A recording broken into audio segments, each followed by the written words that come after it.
This is Pam. I'm Pamela Tanner Bowl, and I am the executive producer and the director of this film, to which we belong. And first, I want to say thank you so much for taking the time to watch the film. And we're excited to have a talk with our three guests. And Lindsay will introduce them, and we'll talk about what each of them have done or are doing and why we're here to talk on this panel. So why don't you just introduce yourselves? Bobby, you want to start? Sure thing. Yeah, I'm happy to be here, and thank you, Pamela and Lindsay, for inviting me to be here and to be on this journey with you guys with the film, which I must say I just absolutely love. But my name is Bobby Gill. I am the Director of Development and Communications for the Savory Institute. And you will have seen Alan Savory in the film, and Daniela Ibarra-Howell, who is our CEO. The Inankishu Conservancy in Kenya is one of our 54 Savory hubs around the world. And there are other partners of ours in the film as well. So we're very honored to have been included and to be here today. And Saswati? Hello, hi, glad to be here. I'm Sashwati Bora, the Global Director of Regenerative Food Systems at the Nature Conservancy, and very happy to be here and very pleased to be part of this movie. You might have seen Michael Doane, our Global Managing Director, being featured, and some of our work featured in the film. We absolutely love this movie and very happy to discuss this movie in more detail with you today. Great, thanks. And I'm Lindsay Richardson. I'm the co-director and producer of the film. And it's so great that you all have had a chance to watch the film, and we look forward to discussing it more. I'm going to start off the night by asking Pam, because it's a question that always comes up from audiences. What was the inspiration for making this film? That's always a great question. The main inspiration was that I have kids, and I want their lives and the lives of their children and my great-grandchildren, and I want on down the line for folks to experience we live on an amazing planet, a beautiful, beautiful home. Our home is in trouble. And what I've been hearing from my sons, who are grown, but they've been saying for a long time, it's game over. Why are you trying to do anything, Mom? It's game over. Let's just enjoy what we've got right now. To me, that was horrifying. So I wanted to do something about it. And I had been reading Bill McKibben and Judith Schwartz, a lot of people on these issues. But the most hopeful thing that I was reading was about Alan Savory talking about how cows could save the world. Judith Schwartz talking about how cows could save the world. I started reading these books back in 2012. So it takes me a long time, and I wanted to show that we could reverse these trends, not by going off to Mars or the moon, or not by having huge multi-billion-dollar carbon capture machinery, but by using the very thing that the Earth does best, which is every plant on this planet takes carbon dioxide out of the atmosphere, uses it to grow, and also exudes the carbon sugars to create a healthier soil and microbiome. To me, that's fascinating. Why aren't we all doing this? And that's what regenerative is all about. So I think that's a great segue. Maybe Saswati, you can talk about the amazing work that you've been doing. Sort of tell us about what you do at the Nature Conservancy and some projects you're excited about. Yeah, happy to do so. And just as a little bit of a background for our viewers, the Nature Conservancy is one of the largest global environmental nonprofits, and our mission is to make sure that we live in a world where nature and people thrive. And of course, If we look at agriculture and food systems, I mean, they're responsible for almost quarter of greenhouse gas emissions. They're responsible for almost 70% of our freshwater withdrawals. It's really having huge impact on our biodiversity and rural livelihoods. And we know with increasing population, we're expecting around 9.8 billion people in 2050. We expect that the growth for food, there'll be more demand for food. And agriculture till now and the food systems till now had always been considered sort of a problem. And I have spent almost like 2 decades in agriculture, and I was tired of where you were solving for a problem, and why can't agriculture and food system be part of a larger solution set? And we know that these practices exist. I mean, the film is beautiful in talking about all of these beautiful practices, nature-based solutions, whether it's on cropping system or livestock systems or aquaculture systems. But then why are we not able to shift the system? So that's where the Nature Conservancy comes in. That's where my role comes in. And we really wanted to, strive for a world that Pam said is where agriculture and food systems are changed. We change the incentives and the structures and the behaviors that are in place, and we move towards more regenerative outcomes where, we are improving biodiversity, we are improving our climate, meeting our climate goals, where agriculture is part of a solution. So we at the Nature Conservancy have really decided to sort of elevate our ambition. So moving beyond saying reducing degradation of nature to more, how do we create more create a transition towards more restoration of nature, and do so in a sort of a mindful, deliberate way, to looking at how we can bring more benefits to rural communities, to producers who depend on these ecosystems. So my role is to really lead this work. I joined actually just 8 months back, Nature Conservancy. My role, my previous background was in policy and strategy, and mostly on building partnerships. So this role will be very much focused on building partnerships on the ground, where we can sort of really look at creating sort of a more different model of building a system that works for people and nature. Great. Bobby, do you want to follow on the great work that Savory is doing, sort of in the same vein, and what you guys are up to, and how you came to be part of that? Sure, I'd love to. So Savory Institute, just like Nature Conservancy, we're another nonprofit organization working in the space, doing what we can to help regenerate these ecosystems around the world. Our focus in particular is on the grassland ecosystems of the world. Grasslands represent 5 billion hectares across the globe, and that makes up about 1/3 of the Earth's terrestrial surface. So, it's this really big, important type of landscape. But, when you get into environmental conversations, it's not always the one that's top of mind for folks. People are thinking about planting trees or melting ice caps and polar bears and, save the whales, whatever it may be. And not to say that any of those issues are not valid. Of course, this is an all hands on deck scenario that we're in right now with this climate crisis. But Savory Institute, we are focused specifically on regenerating the grasslands of the world.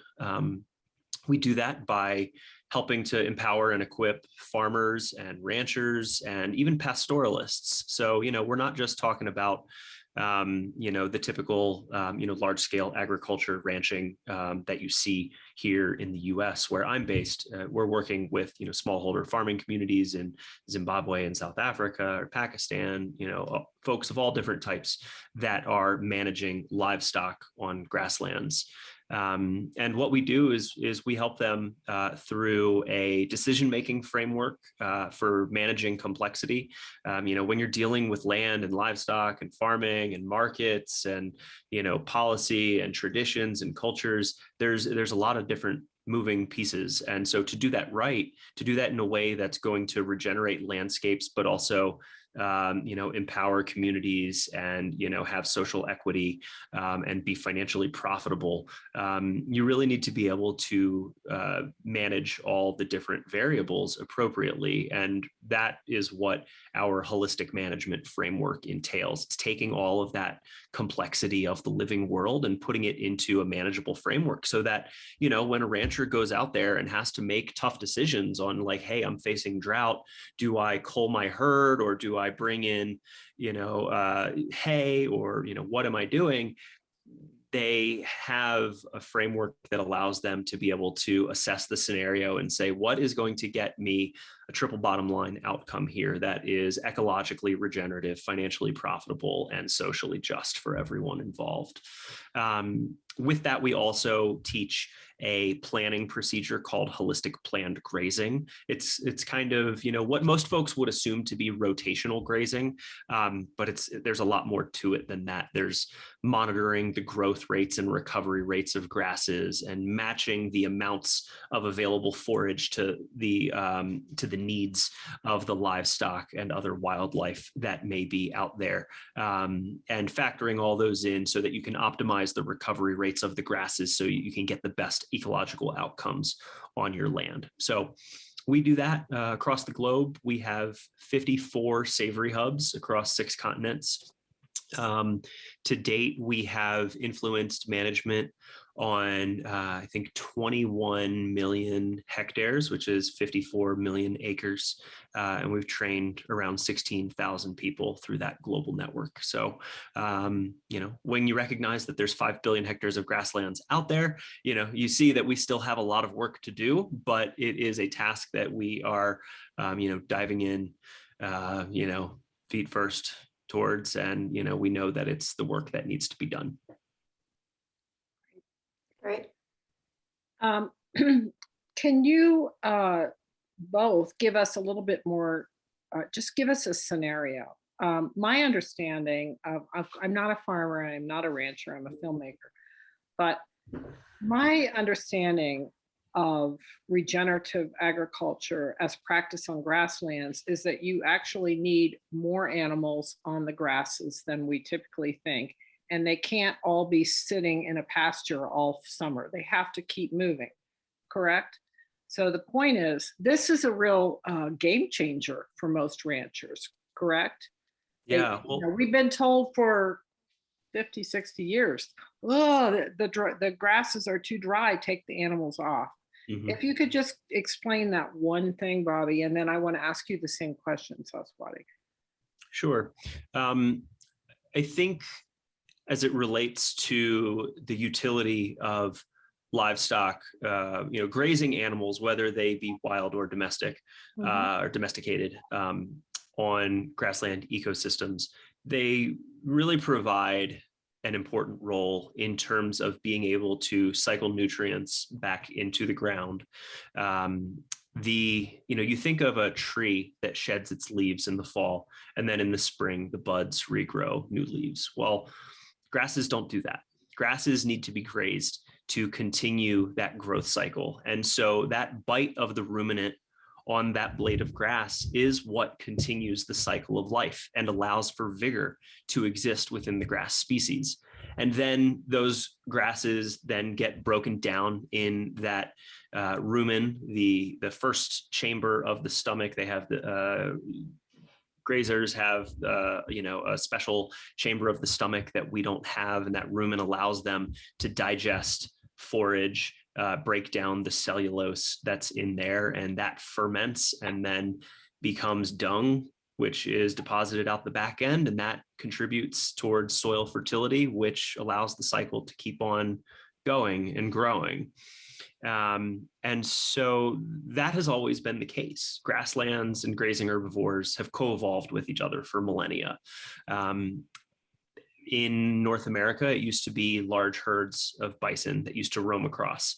And because of their natural predators, the gray wolf, they would stay in these tightly bunched herds, and they would move from one patch of grass to the next, really just looking for fresh grass, fresh salad bar. And they wouldn't return back until those grasses had fully regrown, and the root structures, those deep perennial roots down below the ground, until those had fully regrown as well. And that was the natural cycle of life that existed for, thousands and thousands of years. What disrupted that? Well, we have domesticated most of our grazers. We killed off most of the predators. We have disturbed their natural migration corridors by putting up, developing cities, putting up roads and fences. It's just not possible anymore. We don't have sufficient numbers of of grazers and predators together to have the dynamic, that behavior that they used to have that caused them to stay bunched up and moving. And they don't have the space to do so because of human development that has gotten in the way. And so really the problem that we're facing is, where we see grasslands turning to desert. This is called desertification. That is most often because of a lack of animal impact on the land. And we're not saying put animals on the land and we just need more and more and more, and that's it. There's a lot more to it than that. You need animals on the land, and then you need a recovery period that's going to allow the grasses to regrow, just as if the animals were moving about. And there is a way in modern agriculture that you can do that. You can use portable electric fencing, or you can have permanent pastures that you move them through, or you can herd on horseback or by foot or on four-wheeler. There's many different ways that you can mimic that predator-prey dynamic that used to exist. It just takes, a little bit of intentionality and planning to do so. Great. Saswati, can you add to this conversation? Just, I guess, there's a little bit, in my mind, there's a little bit more confusion in most people's minds about what regenerative agriculture looks like if you're doing crops. Yeah.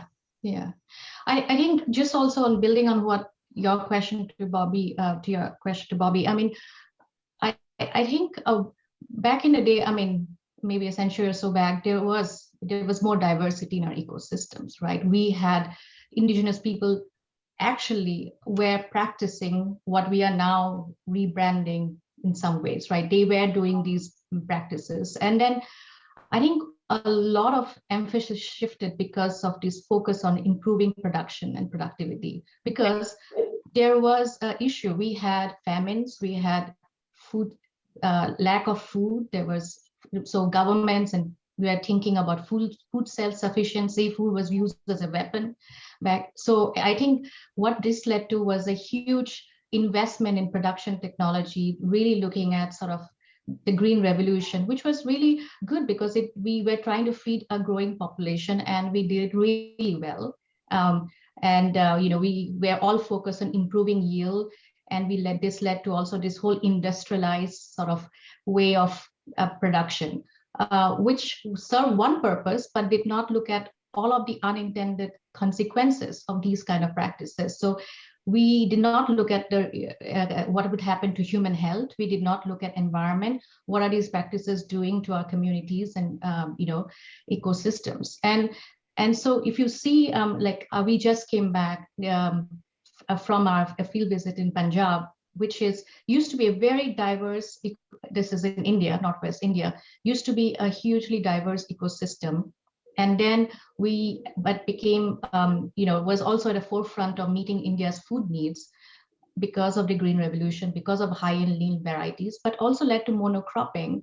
We have these rice wheat circles, and now we are trying to be, diversify. We are looking at crop rotation, we are looking at cover cropping, we're looking at other, no-till agriculture. So telling farmers and producers who have been producing in a certain way for the last, their grandparents, their parents are producing and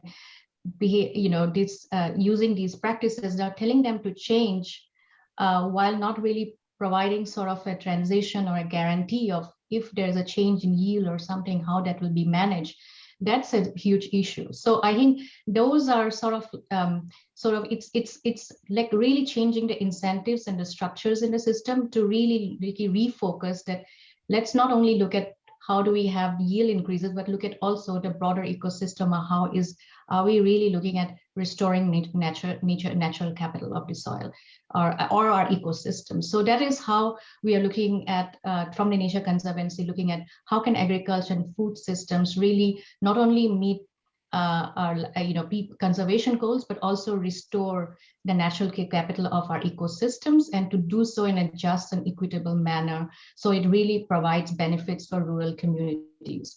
And I have to say that it's really great. I mean, that I think a lot because of this movement that's being built, and especially like, for example, movies like yours at Pam, there is like people now talking about it. People are talking about regenerative. I have friends who never cared about agriculture saying, hey, do you know about rotational grazing? I'm like, I can't believe you're asking me about that. There's a movement building, and that's also led to a lot of new commitments. Now, if you see in like the global, conventions, or even like, UN or private sector organizations and others, they are all talking about regenerative. Let's look at like, but we also want to make sure that we can measure progress. And that's also really clear. So we need to make sure that we are not saying regenerative, but meaning the same thing, but we are actually looking at really creating a step change.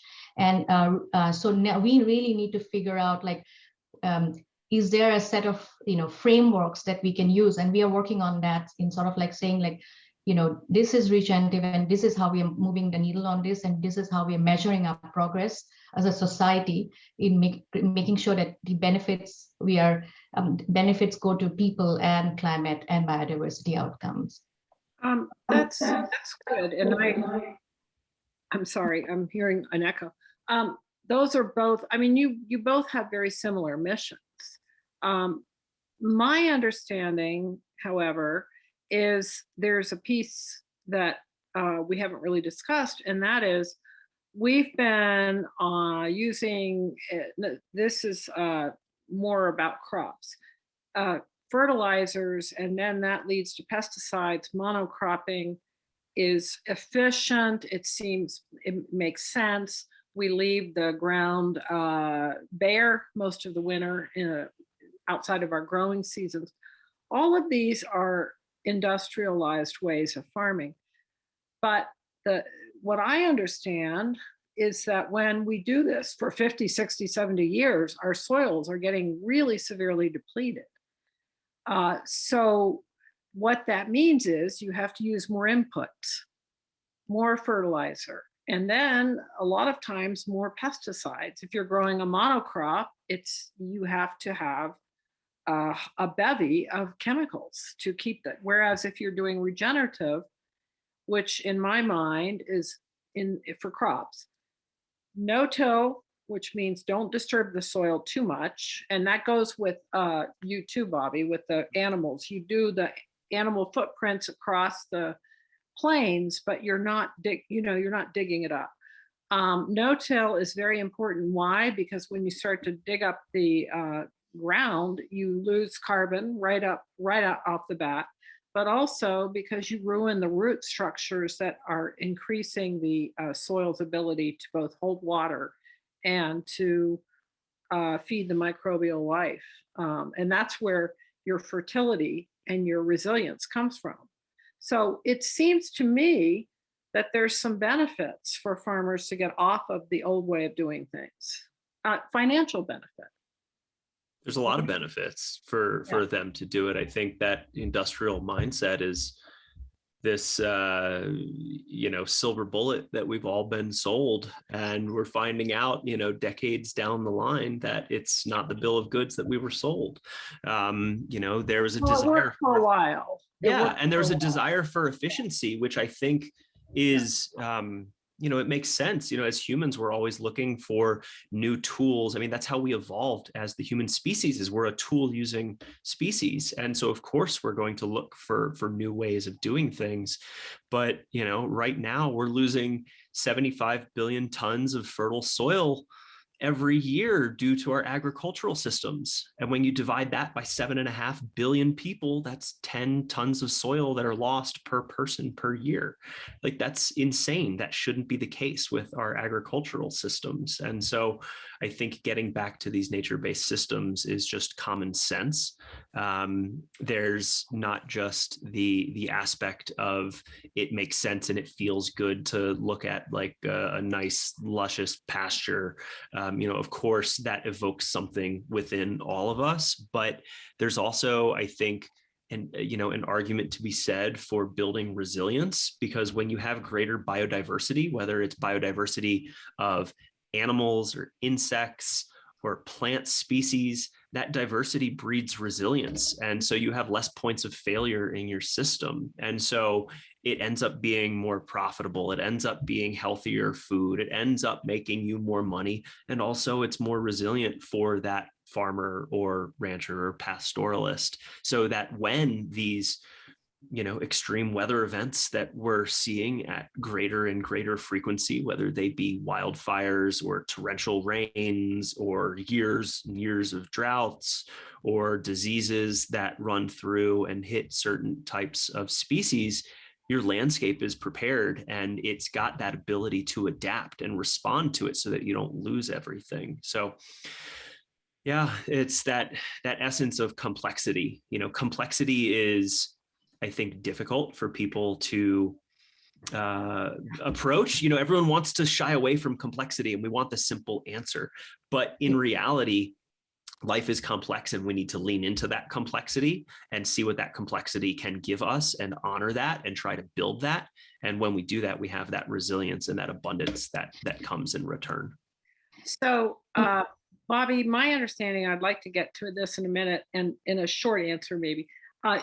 Savory has a way of measuring, I forget what it's called. You can tell me that. Ecological outcome verification. It's a land monitoring protocol that we have.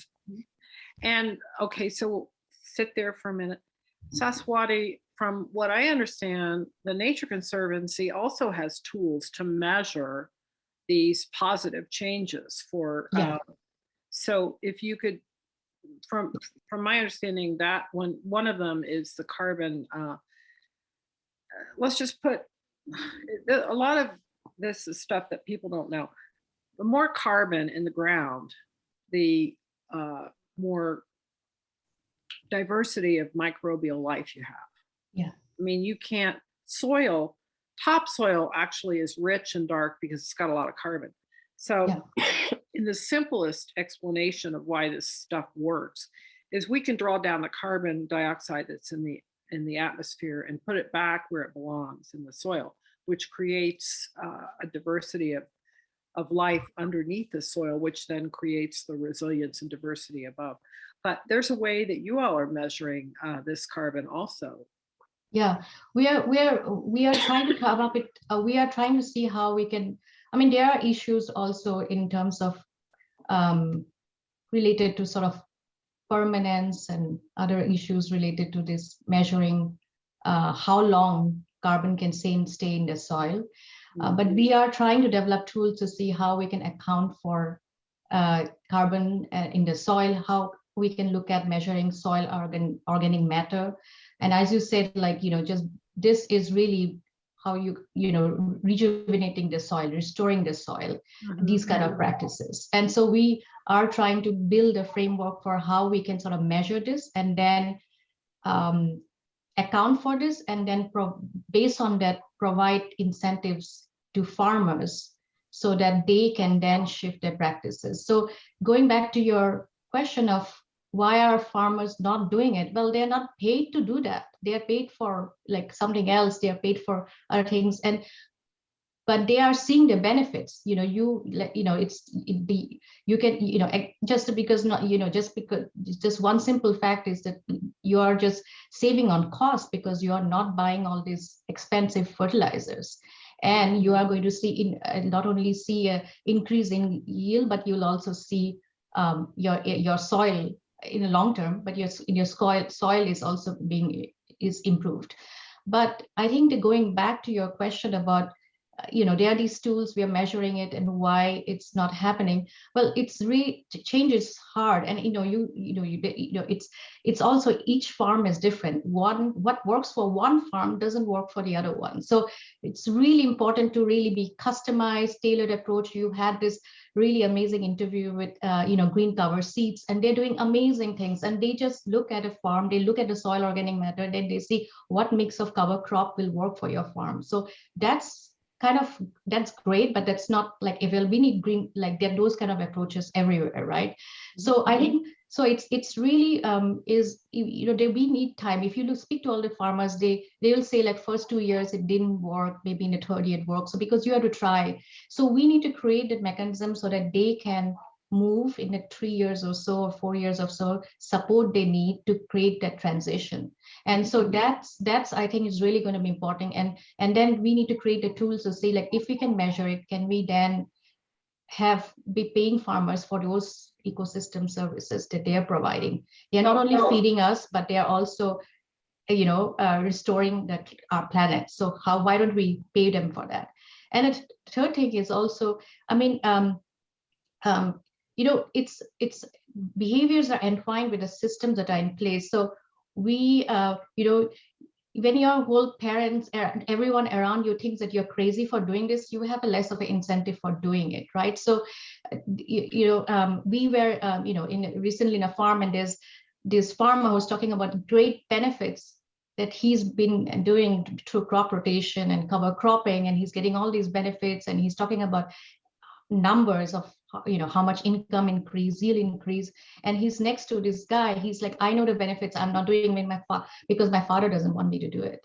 So it's a little bit like, it's like a behavior aspects that we also need to think about in a bit detail. But what is really, that's why important is that we create a network of farmers who are doing it, because we are going to listen to your peers.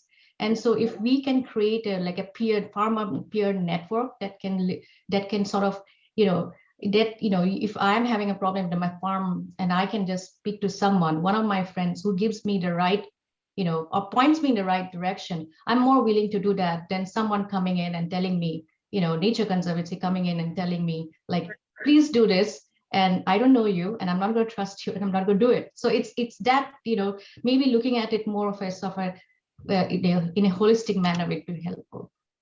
Yeah, my understanding is that the nature conserve. Well, we should actually back up a bit. First of all, I have to say the Savory Institute is, I believe, doing this, right, Bobby?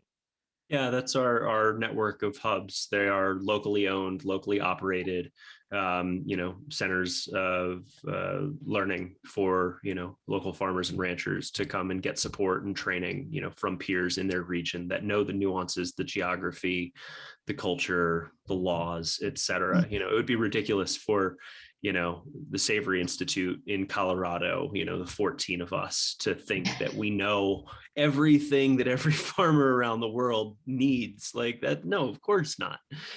So that's why, we think it's really important to, provide that framework for making decisions and say, you know best, your land best, your family best, your business best, make the right decisions for that. And here's some tools to help you.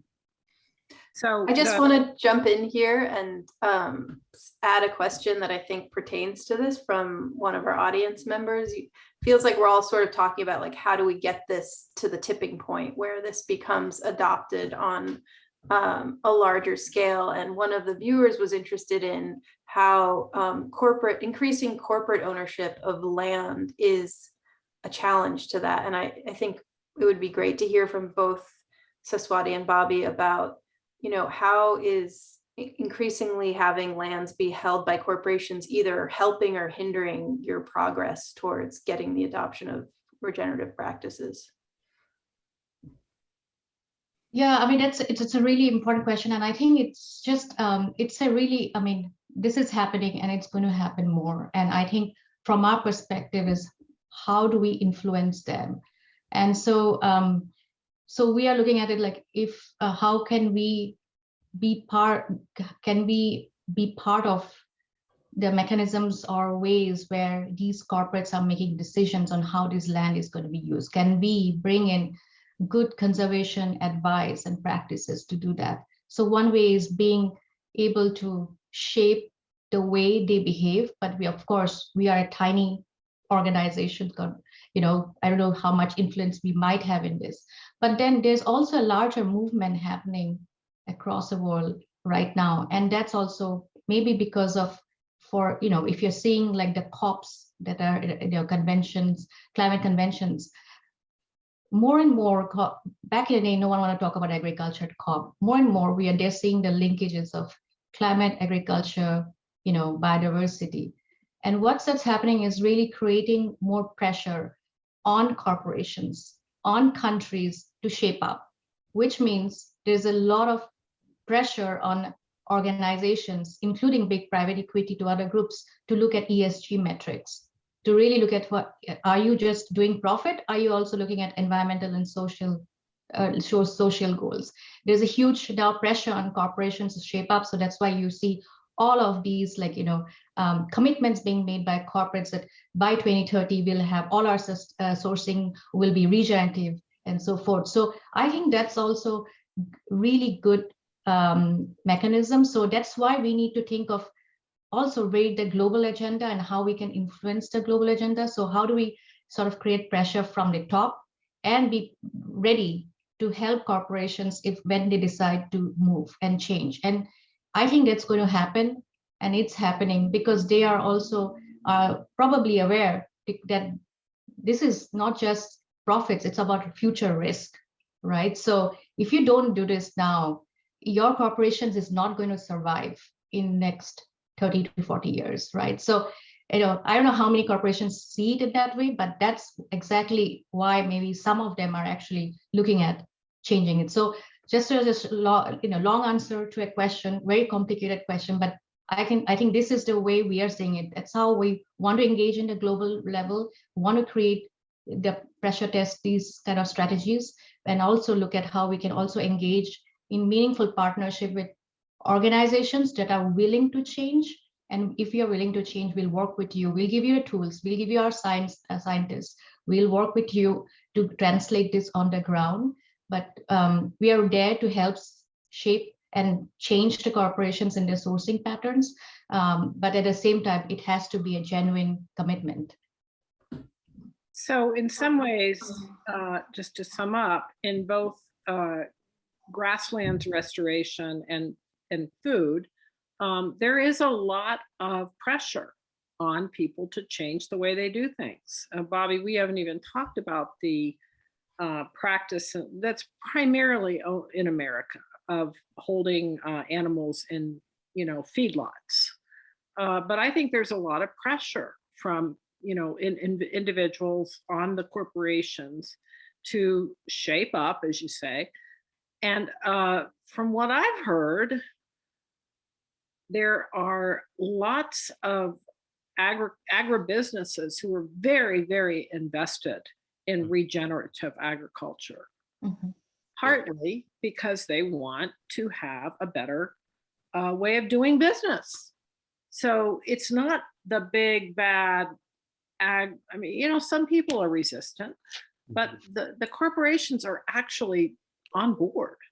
Yeah, I think that is, you know, a credit to the movement and the momentum behind regenerative agriculture and everything that we're seeing in recent years. You know, I'd say really it's over the last 5 to 8 years that things have really picked up and we're reaching this escape velocity with it, which is really incredible to see. And that's why, you know, you see the celebrities getting on board, you know, big corporations getting on board, you know, it's, you know, I think when you're looking at like the last presidential debates, the word regenerative agriculture was said on stage and it's like, oh my God, they said it. But yeah, as it relates to corporations and their involvement, I think for a lot of people, there's a very, justifiable hesitation of seeing, there's big ag, big pharma, big everything, and this distrust of large, powerful industries because they have abused their power historically, and that's something that we need to hold them accountable for. But I don't think it serves anyone to have this, black or white binary, big is automatically evil assumption. I think we need to give everyone the benefit of the doubt and give them an opportunity to change and do the right thing, whether that is, a farmer who is degrading their land, or an everyday consumer that is buying just total junk food and driving a gas guzzling huge car, or a corporation that has a really terrible supply chain. I think we need to give everyone the benefit of the doubt and give them an opportunity to change. And that change is not going to happen if we're constantly pointing the finger and blaming them. I think what we need to do is find common ground and say, what is it that you need? If you were to change, what would that mean to you? And what would you need to make that happen? And then, keep them accountable throughout that process, but give them that opportunity. So, on Savory's end, what that looks like is, we have the millions of acres that we've influenced around the world and the tens of thousands of land managers that we've trained. And there's a lot of supply that exists throughout our network. There's a lot of beef, there's a lot of milk, there's a lot of leather and wool and other products too. Cheese. And so, what's that? Cheese. Can't forget cheese, of course not. So we have brands that are coming to us and saying, hey, where do we get good beef? Where do we get good dairy? Where do we get good leather? And so I want to say it was 2015, we started developing a program called Land to Market, which is essentially designed to create a marketplace for regenerative agriculture products and to help reduce that friction in the process, both for the brands and for the producers, because it's difficult on both sides. The supply chains that exist today do not serve small scale regenerative producers. And so we need to kind of reinvent those supply chains and figure out the middlemen, figure out the processing, figure out the packing, figuring out what are the tanneries that are going to, do the leather the right way and make those connections. So we've been doing that. We've got, I want to say, over 70 brands that are in the program. And, there's some big names like Timberland boots and New Balance and General Mills and Applegate. And there's also plenty of small scale brands as well. And these products range in industries from food to fashion to wine, because you can graze animals in vineyards or through hemp fields or whatever, fruit orchards, trying to improve almond production through grazing between them. There's really no place that grazing animals couldn't go. And so we're helping folks figure that out and helping improve those supply chains. And that's something that I think is really needed because, all of us vote with our dollars, 3 times a day, for the food on our plates. And are we voting for a system that is degrading landscapes and contributing towards the climate crisis? Or are we supporting a system that regenerates these fragile ecosystems and creates that better world for the future generations? And when we send those signals with our dollars, the markets listen. The producers listen. They are going to, if we want the masses to change, the markets need to change as well. We can't just expect that everyone is going to change based on the goodness in their own heart. It would be wonderful if that was the case. But the reality is that's not how our world works. And so we need to pull on all the various strings and levers that we can, and bring folks along the way and ease that process for them wherever possible. So those are some of the ways that we're doing it. And, we're grateful that TNC is out there doing it in their ways from the policy perspectives and, all the conservation work. This is, the fight of our generation, and it takes all these different organizations working on all the different facets to make meaningful progress.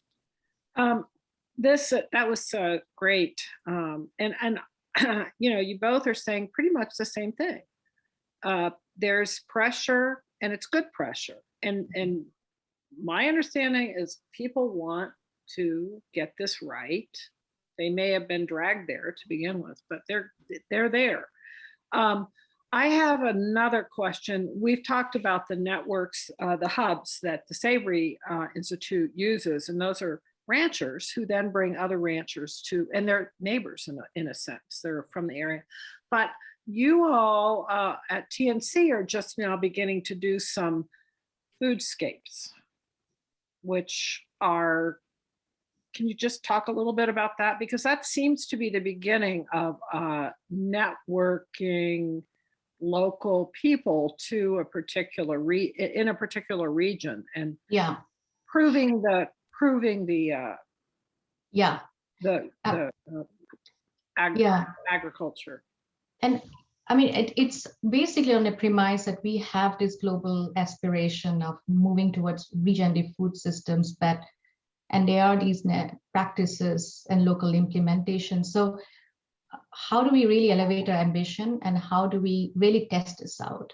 How do we really, so what we are trying to do with Foodscapes is really to build a bridge between this local implementation to sort of the global aspiration in a scale that is, we think is manageable, where we can look at really elevating these nature-based solutions, but also doing so by being mindful of local context, culture, norms, and institutions that are in place. Yeah. So with that in mind, Nature Conservancy is now looking at supporting around 12 to 15 foodscapes, where we want to really scale deep, where we want to work with farming communities, producer communities, and and look at both the whole sort of like a landscape approach, on a place-based approach, to see how agriculture and food systems could be a positive driver of ecosystem change.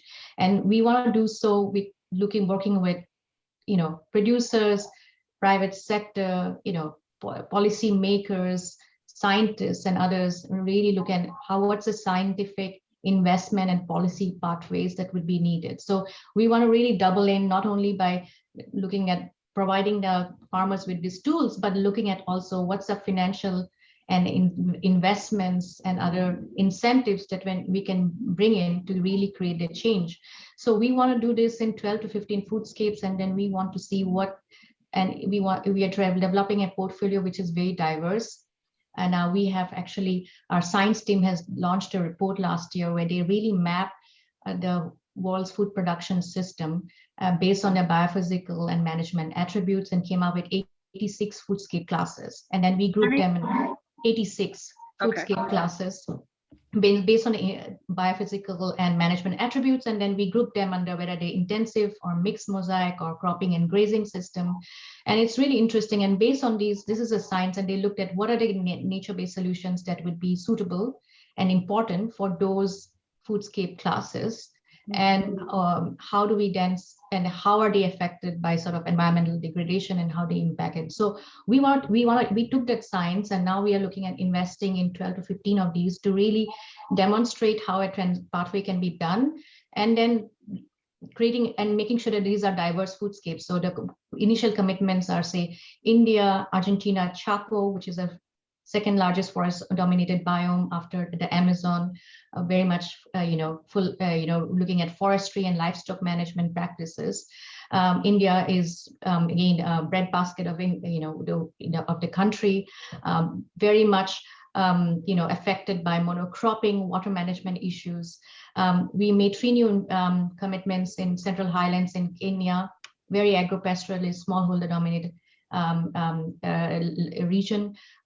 Belize, Maya Forest, and Mesoamerican Reef will be very interesting because it includes sort of restorative aquaculture and fisheries. So we are testing this out. And then, of course, the Midwest US. So we're testing out different regions because we want to see what can we learn from here? How can we work with a diverse set of organizations where they can not only support the scaling and leverage, but also they can take this model in their own way in other regions and sort of really improve the influence and approach of these models. So we started on this journey. It's a very high ambitious 10-year agenda, but we are pretty excited about it. And what we are hearing is this is resonating. People want to do this. People are interested in seeing how we can really scale this up, and we do that in an accelerated time frame. To do this in like 10 years and to really look at how we can scale impact. So we are taking our bet on this, and I think we are quite excited about seeing how we can really bring our, but also our partners' resources to help support and manage this transition. Will this be, I'm sorry, I'm getting this echo.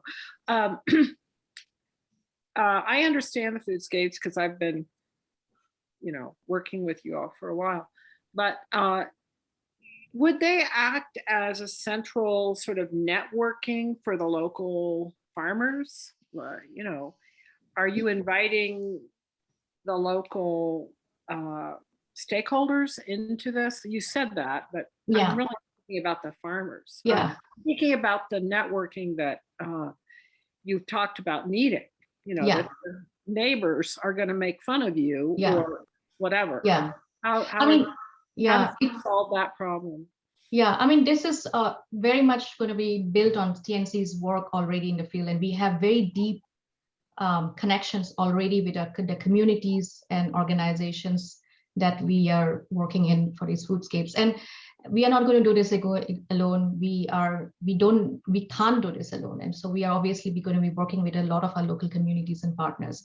And many of these, we are already working with sort of farmer networks, so like local farmer networks. So we have relationships with those farmer networks. We are, say, in Argentina, we know there is like a provincial level water groups, which is basically farmers and communities which meet, and we are helping support them by providing them with, as you say, the tools and innovations or guidance that would be needed. So we are looking at sort of how do we create sort of a platform in each of these foodscapes, which is where we can sort of not only provide tools and learnings and share knowledge, but also create feedback loops, like what's working, what's not working, because that will be really important. So in some case, I don't think we will be setting up like farmer networks of our own, but we will be working with the networks that are in place and seeing how we can sort of empower them. Great. So I have two questions, and then I think we're going to wrap up. One, and let's try to be both aspirational but realistic. One, the question is, how much of the world's lands, do we need to change management on in order to really make a difference to our climate picture? And where are we now? I think realistically, we need to influence change everywhere that we can. It's the situation that we're in, atmospheric CO2 right now is at 422, I think I checked, is what it hit like the other day. And that's crazy. Pre-industrial levels were 260 to 280. Many experts agree that 350 is what we need to get back to avert. Okay, let's stick with the question. How much land? By when would be the question also. As much as we can. Yeah, by 2050, you want everything, right? By 2030, what's the, What's 2030? What are the goals in terms of the hectares or the acres, however you want to say it, under management with these new regenerative practices? So at Savory, our goal is 1 billion hectares. So that's 20% of the world's grasslands. That's what we're aiming to influence. And that's our big, hairy, audacious goal. And there's a lot that's going to take to get there, but we are, improving efficiency year over year. And you look at the momentum behind this movement, and I think we're going to get there. What would 1 billion? 1 billion. Yeah. Yes. How much carbon might that take down from the atmosphere?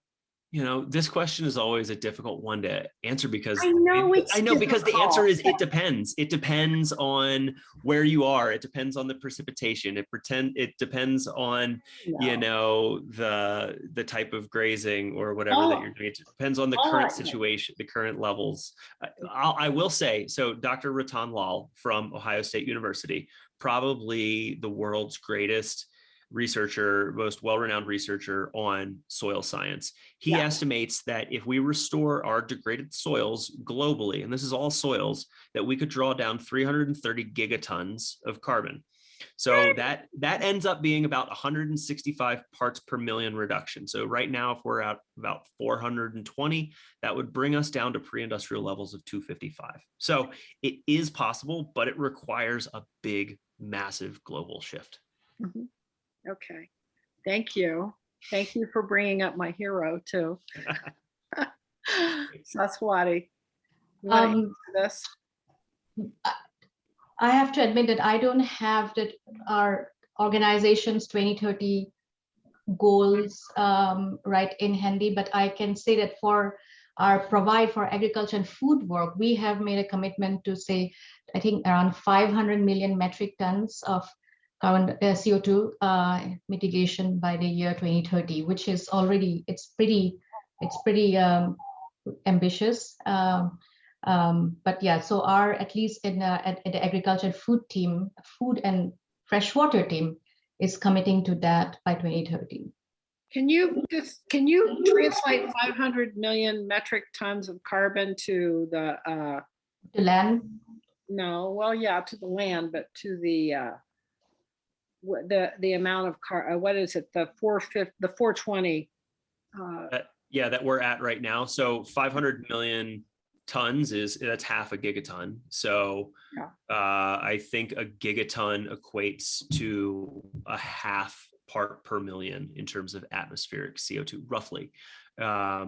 So that's definitely going to be a component of drawdown for sure. But I think 330 gigatons is what Ratan Lal had said is needed globally, okay, or what the total potential of the soil carbon sink is if it was fully restored. If it was fully restored. Yeah. And I think, in these discussions, carbon is often discussed in this way where it's like, it needs to be locked away. We need to draw it out and permanently remove it. And carbon is the currency of life. And so, the goal shouldn't be carbon locked away forever in some vault, that some machine, extracts and then deposits, way below the shale or whatever. Carbon should be returned back to the natural cycles and back in service to life for all of us. And I know that doesn't make it easy for the academics that want to have a hard and fast number that they can point to and say, this is permanently gone forever. But I feel that that's the mechanized thinking that has kind of gotten us into this problem in the first place, is we're treating the world like a machine rather than accepting and honoring the fact that it's this living, breathing organism that, has certain cycles that must continue. I thank you so much for that, both of you. The fact is, without carbon, we would all die. The whole planet would die. The problem, carbon's not bad. It's life. It's just right now, it's blanketing. Mm-hmm. It's up there too much. It needs to be more. Too much of a good thing. It needs to be, we need more plants and trees and animal going over the grasslands to have it work more. Is that a good summary? Yeah. This is what you're both trying to do, from my understanding, is to get it in the right place again. It doesn't, not to sequester it forever, like in a vault. I love that analogy. Yeah. That's not going to help anyone. Yeah. And there's all different kinds of cycles of life. There's the carbon cycle, there's water cycles, there's mineral cycles, there's the energy cycle, energy that's being given off by the sun, and then it's captured through photosynthesis into green plants.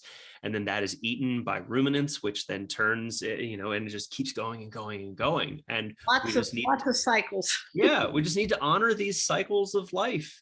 And if we do that and we get them back to their fully functioning state, this planet's going to be in a lot better position. But a lot of those cycles are currently broken or in the process of breaking. So we need to do what we can to reverse that.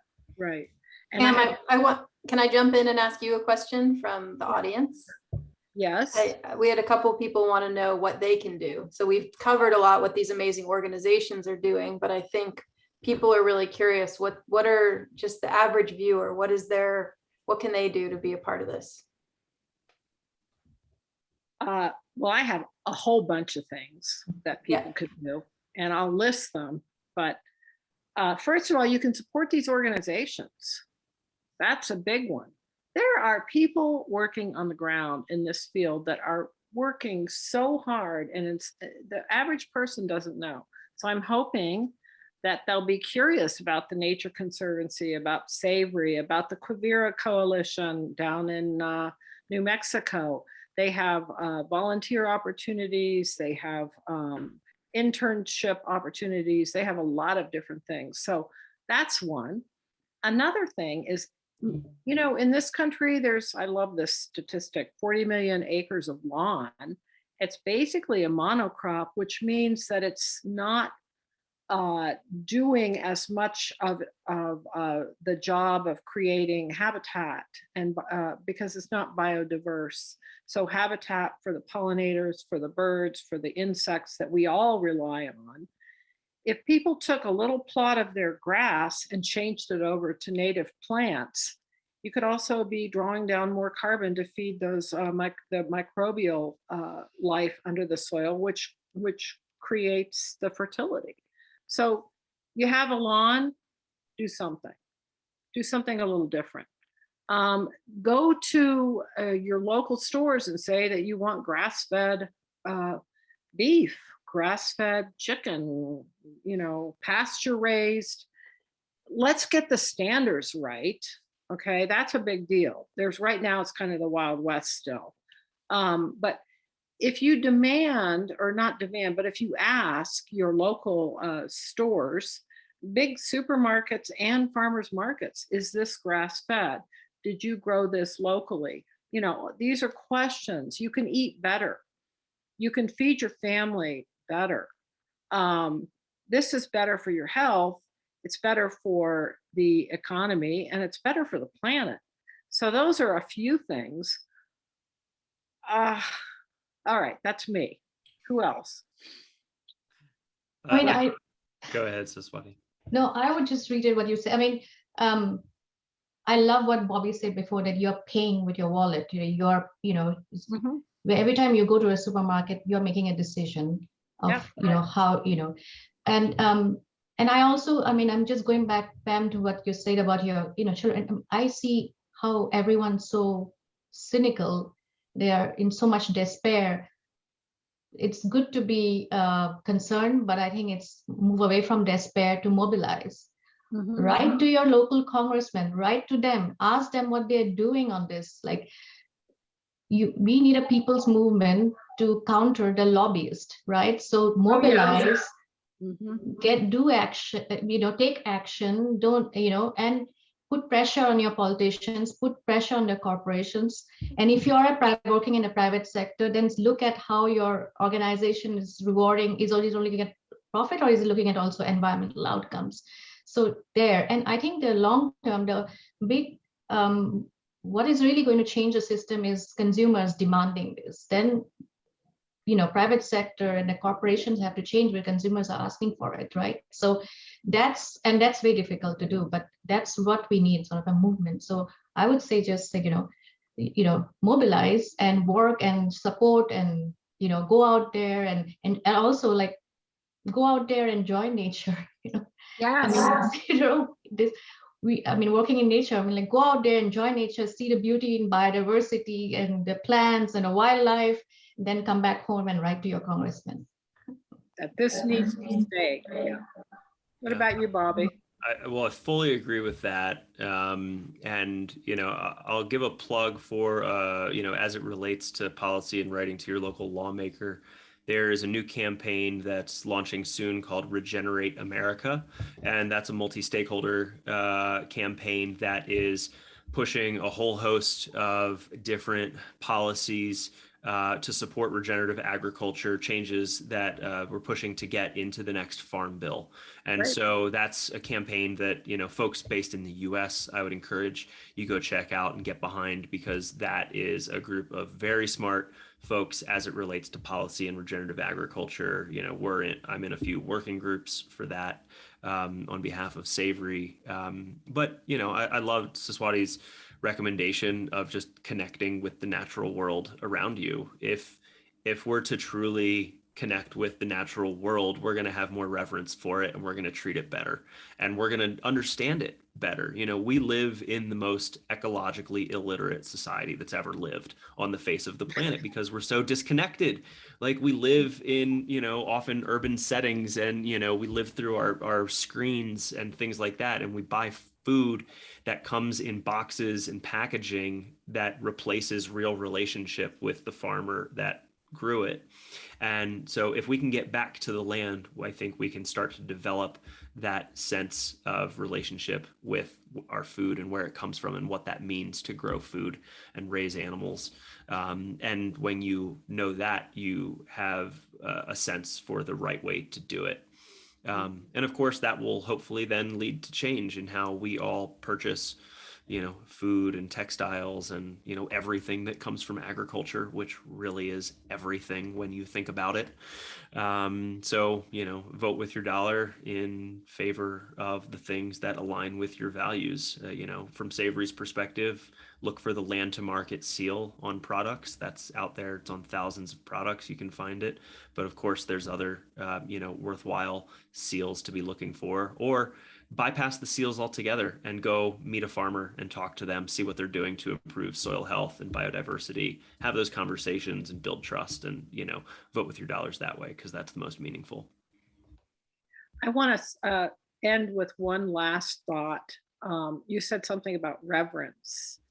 Saswati, you talked about getting outside. We're all nature deprived, but this reverence for life when you are outside is vital in making changes. So go for walks, take a course.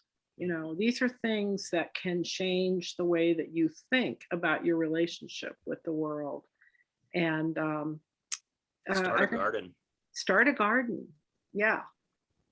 So those are some things too. And I just wanted to thank both of you and Lindsay for doing this call. I hope it's been interesting for our viewers. It's certainly been interesting for me. And yeah, let's keep on trekking. Yeah. Keep on doing it. Yeah. Well, we appreciate you, Pam, for all that you've done to make this film. I think there's, Saswati and I working for organizations that are on the ground, trying to enact change. But story, I think, is one of the most important components for all of this, because story is what connects with people and gets them to understand something at that deep level. We can hammer people with facts all day long and logic and statistics, but what you're doing is tugging on people's heartstrings, and that's where change really comes from. So thank you for telling these stories, because there are so many of these stories out there, and you've been able to capture 9 of them beautifully, and thank you for that. And looking forward to many more stories to come in the future. Oh gosh. No pressure. Yeah, no pressure. All right. Thank you so much, Pam and Lindsay, for inviting us on this panel, and very glad to be part of this journey. And really reiterating what Bobby said, this film is special. I mean, everyone who's seen it is really moved by some of these stories. And I echo what Bobby said about, we need more narratives, more diverse narratives of why it's happening, why it's important, and how you can be part of the movement. And I think the more stories we can tell, the more, progress we'll make towards this goal. So thank you. Thank you. Yeah, thank you, everyone. And just on a final note, I want to mention that if you go to our website, TWWB.com, we've actually started a series called Steps to Connect, which is on all of our social platforms. And it is very specifically a way to engage the individual with what they can do to be a part of this. And that's something we'll be going into the future with. But yeah, thank you so much, everyone, for joining us tonight and for watching the film. And we'll see you soon.